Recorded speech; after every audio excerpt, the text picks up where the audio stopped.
Alhamdulillah kita masih senantiasa diberi nikmat oleh Allah, dikaruniai nikmat iman, nikmat Islam sehingga kita bisa melaksanakan sholat subuh secara berjamaah.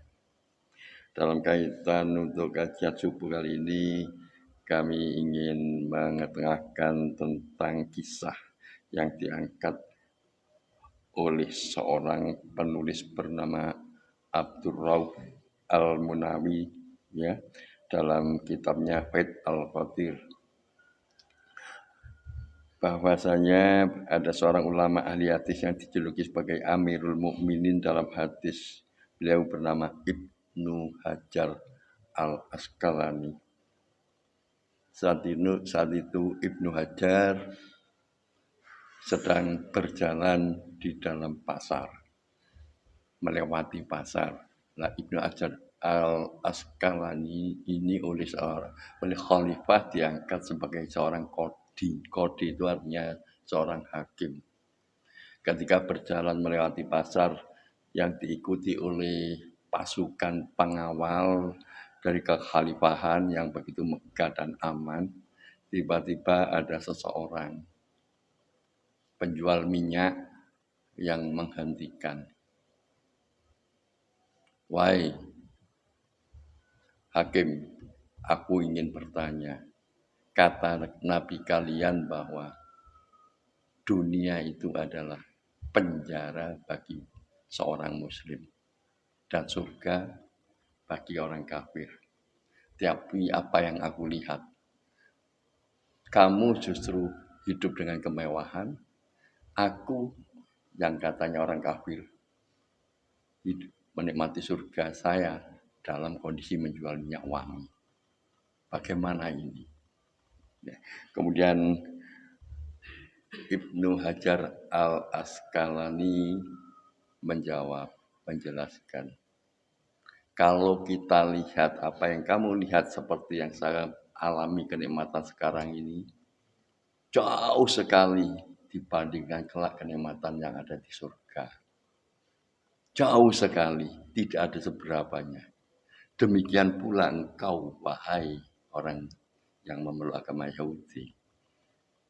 Kesengsaraan yang kamu anggap, yang kamu rasakan sekarang ini, tidak sebanding dengan azab Allah kelak yang sudah disediakan di akhirat. Kemudian dari penjelasan setelah panjang lebar semacam ini, orang Yahudi itu masuk Islam. Kemudian dari kisah ini kita ingat hadis Rasulullah Shallallahu Alaihi Wasallam yang berbunyi ad-dunya sijnul mukmin wa jannatul kafirin. Jadi sijnul itu artinya penjara ya. Beberapa ulama mengatakan, jadi kalau yang artinya dunia itu bagaikan penjara bagi seorang mukmin dan surga bagi seorang kafir. Hadis riwayat Muslim. Jadi beberapa mengatakan yang dimaksud penjara di sini bukan berarti orang terkurung. Tidak. Artinya bahwa kehidupan seorang muslim itu ada batasan-batasannya. Ada larangan-larangan yang tidak boleh dilanggar. Tapi juga diberikan hak-hak yang dipersilahkan. Nah, larangan-larangan yang tidak boleh dilanggar inilah ketika orang mukmin mampu menahan dirinya, tidak melakukannya, berarti dia lulus dari ujian. Karena itu, kita di dalam kehidupan banyak hal-hal yang oleh agama itu adalah sebuah larangan. Jangan dianggap itu pembatasan Allah tidak adil kepada hal-hal agama lain. Itu bagian daripada ujian kita yang memang menurut syariat Islam harus kita tunduk patuhi. Jika kita mampu menahan diri untuk tidak melanggarnya, Allah menjanjikan tempat yang indah, yakni berubah surganya. Ingatlah sebagai motivasi kita ketika kita menahan sesuatu yang menurut pandangan mata, menurut cerita dari yang sering melanggar, begitu nikmatnya. Tapi kita harus ingat bagaimana firman Allah, walakum fiha ma tastahi anfusakum walakum fiha ma tad'un nujulam min ghafurir rahim.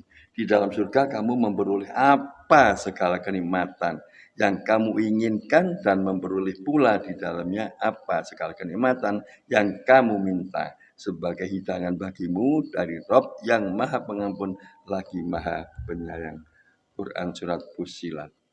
Jadi dengan demikian mari kita dalam hidup ini senantiasa saling mengingatkan di antara kita hal-hal yang apa saja yang jelas-jelas sudah dilarang oleh Allah, yang terbawa pada kebiasaan hidup kita mungkin tanpa kita sadari kita melakukannya. Mari kita saling di antara kita saling mengingatkan. Jadi ta'awanu 'alal birri wat taqwa wala ta'awanu 'alal ismi wal udwan. Saling tolong menolonglah kita untuk meningkatkan ketakwaan dan janganlah saling tolong menolong untuk melaksanakan sebuah kejahatan. Ini yang dalam kita hidup berjamaah, hidup bermasyarakat, hidup sebagai sebuah satu kesatuan untuk memiliki misi hidup yang lebih baik menuju surga. Jangan sampai hilang rasa kepedulian kita. Dan di antara kita juga barangkali ada yang belum mendengar bahwa salah satu jamaah kita 3 bulan yang lalu saya baru dengar tadi malam saya datang kecelakaan, tapi jamaah kita tidak ada yang tahu. Yang tahu pun tidak pernah memberitahukan pada yang lain. Nah, ini bagian daripada kurangnya kepedulian kita di antara jamaah itu sendiri. Kita harus sadar, ada apa-apa di kalangan jamaah di dalam mimbar inilah kita sampaikan. Jangan merasa sok lebay, tidak. Kalau kita merasa lebay menyampaikan sesuatu yang harusnya saat teman lainnya tahu, itu bagian daripada penutupan hati kita dalam kepedulian. Sampai sekarang 3 bulan masih geluntung di tempat tidur karena truknya tidak kuat naik, nyorot, ditabrakkan ke tebing. Nah, ternyata ada juga yang sudah datang ke sana tapi diam saja, tidak menyampaikan di mimbar. Kalau saya tidak akan malu menyampaikan di mimbar karena itu satu jamaah adalah satu saudara. Harus kita saling membantu.